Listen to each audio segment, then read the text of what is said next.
We've been walking for days now. We've even changed scenery. When are we gonna meet the goddamn boss? You know what? I'm all out of smokes. BRB. Oh wow, just like my dad. Hey folks, it's Indieguy, and once more I don't have a game to review, so what about Daymare 1998? This Resident Evil inspired indie horror game developed by some Italian guys that were trying to remake Resident Evil 2, but with the Unreal Engine, a little bit before Capcom had the idea to do so. And yeah, due to some legal issues they had to stop it, but apparently Capcom supplied them with some game dev help, which is very good from Capcom's part. But how'd this turn out? Well, not great I would say. Just look at his face. He knows something we don't. I have the soul cube in hell! But what's the story of this game? Well, a virus spreads in a research facility from the X-Core company, and the H.A.D.E.S team, which is basically the Umbrella Corps, is dispatched. A betrayal ensues, and the deadly virus that killed the scientists in the X-Core facility is released onto the town of Psyche. And something that really bugs me is that shit hits the fan in about less than a day. And the military set up shop very quickly just for it to be overrun a couple of hours later. At least in Resident Evil 2, it still takes a couple of days for this to happen, but You play as 3 characters, although 2 of them have the spotlight. You play as one of the helicopter pilots named Raven, one of the H.A.D.E.S members called Liev, and the park ranger called Sam, that has something called the Daymare syndrome that makes him have these hallucinations. And oh boy, is Sam a wild card, huh? Just look at that beautiful goober. Or that angelic voice acting. I'm actually not sure, but I think that's Troy Baker. The generator. Oh yeah. I remember to turn off the lights in the house. Otherwise. It has to be Troy Baker. Yeah, his voice actor is not the best. And voice acting in general in this game isn't stellar. But come on, it isn't like Resident Evil is the pinnacle of voice acting. That was too close.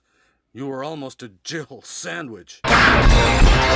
This adds charm. The character models, though, are just ugly as fuck, and their animations sometimes look like they were straight off ripped from Source Filmmaker. It looks sloppy and uncanny at times. The zombie models look good enough, but it doesn't make up for the main characters looking like they came straight out of a PS3 game. This is while the environments and the map look really good, especially the city, that looks great, like it's from Resident Evil 3.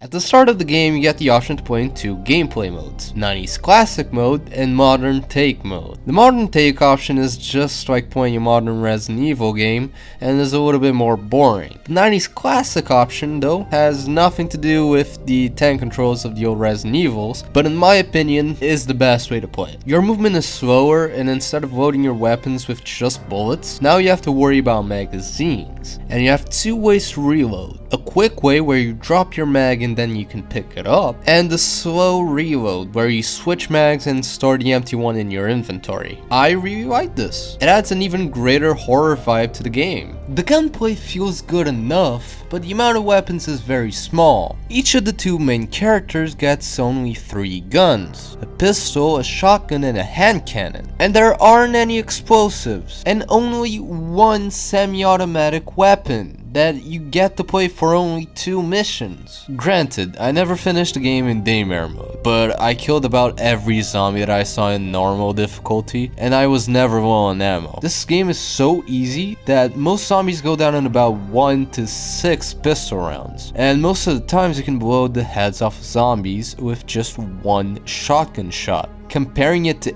any Resident Evil, this is nothing. But in the game there's a pretty simple crafting system. This is used to create health items that up your defense, and the game's version of psychostimulants from Resident Evil 7 that allows you to see items in hidden places. And you're able to combine all of these. This is kind of like the herbs from Resident Evil games, but there is a catch. You can fucking OD. Yes, you can commit a GG Allen and take about every drug in your inventory and fucking die. The thing is that actually getting to 100% and getting the adverse symptoms is hard as hell. I would've liked a lot more strategy in terms of what drugs I could take at a certain moment. I think that the horror would've been a lot better. The level design is both good and bad. On the one hand, some of these maps look and feel like they were straight taken off Resident Evil, but on the other hand, some of the bigger levels only tend to have one save room. This means that if your inventory is full or you want to save your game, you have to backtrack all the way to the save room, like a goddamn dumbass. Don't get me wrong, there is a lot of backtracking in Resident Evil, but the save rooms are a lot better located, and there's this back and forward in RE maps, while the ones in Daymare are a lot more linear. It's like in here it's getting from point A to point B, and not from point A to point B to point A so you can get to point C, if that makes any sense. In addition to the campaign that usually takes you about 9 to 10 hours in your first playthrough, which is pretty good for a Resident Evil clone, there's also a new mode called H.A.D.E.S. Dead End. This is the equivalent to the Forced Survivor in RE2 or the Mercenaries from RE4, but not really. Your task is to collect all the dog tags as fast as possible, and you have the option to pick between several different classes that all start with different equipment. The monsters are a little bit tougher and the resources a little bit tighter, but still I don't really think that this mode is all that fun. You have no direction and are constantly being pressured to finish in time. Some people might enjoy this, but I'm not one of them.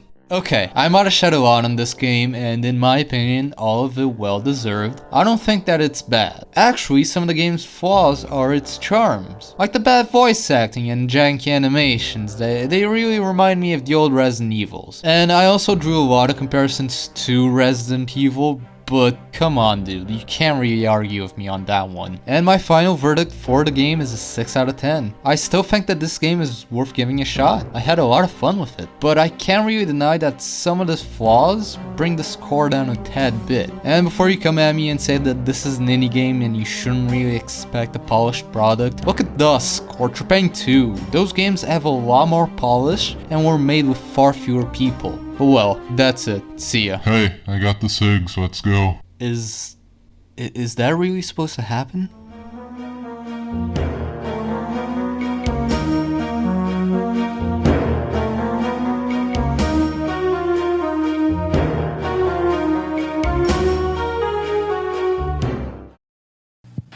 I promise you I'll always be right here. I'm right next to you.